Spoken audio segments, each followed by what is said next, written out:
نیما همیشه جمله تکراری داشت. هر وقت بحث امنیت میشد یه لبخند میزد و میگفت بابا مگه چی میشه. یعنی دقیقا همین جمله که وقتی میشنویش میفهمی قراره یه داستان درست حسابی شروع بشه. منم هر بار فقط نگاش میکردم و دلم میگفتم ای کاش قبل از اینکه بفهمی چی میشه خودت جلوشو میگرفتی.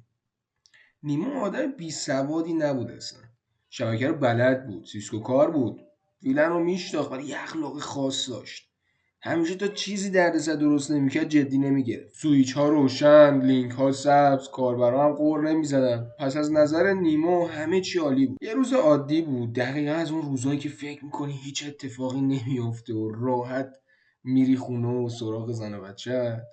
نیمو سر شلوغ بود، تلفن زنگ میزد، ایمیل میومد. وسط این شلوغی یه نفر خیلی خیلی ساده اومد، یه کابل برداشت و زد به سویچ و نشست پشت لپتاپش. خود طرف هم از این همه سادگی پراش ریخته بود. نه پیامی اومد، نه هوشداری، نه حتی یه صدای کوچیک.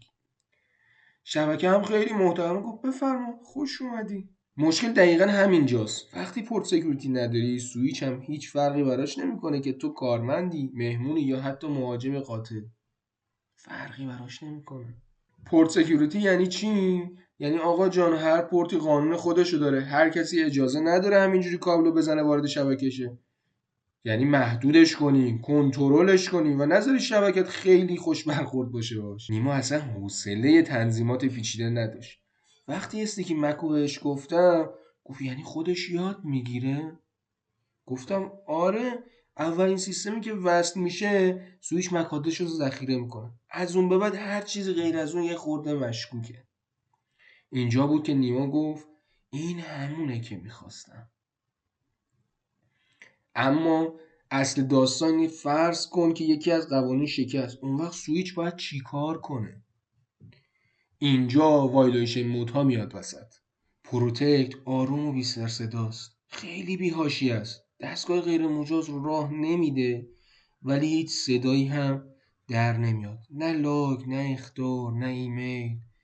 برای جاهای خوبه که نمیخوای دردسر درست بشه ولی خب خیلی هم خبرت نمیکنه که چه اتفاقی افتاد. یا بریم سراغ رستریک، هم امنه هم خبرت بده. یکم منطقی تره، هم اتصال رو قطع میکنه، هم لاگ مینویسه، هم بهت میگه یکی خواسته شیطونی کنه تو شبکه. اینجا دیگه نیمو هم میفهمه اوضاع بی دردسر نیست. یا مثل شاتان سختی رو بیرحمانه، اصلا شوخی نداره. یه مکادرس اشتباه کافیه کل پورتو بخوابونه. نه کاربر نه شبکه هیچی، تا وقتی خودت نیا درستش کنی اون پورت تکون نمیخوره. برای جاهای حساس عالیه، برای آدم بی‌حوصله نه. آخرش نیمو فهمید امنیت یعنی تعادل. نه همه جا پروتک، نه همه جا شاتدان. باید بدونی کدوم پورت مهمه، کجا حساسه، کجا میتونی یکم راحت‌تر رفتار کنی. از اون روز به بعد نیمو دیگه اون جمله معروف رو تکرار نکرد. دیگه نگفت مگه چی میشه، چون فهمیده بود تو شبکه بعضی چیزا وقتی بفهمی چی شده دیگه خیلی دیر. راستی نیمو یه کانال یوتیوب هم داره که اونجا ویدیو میذاره، حتما دنبالش کنید.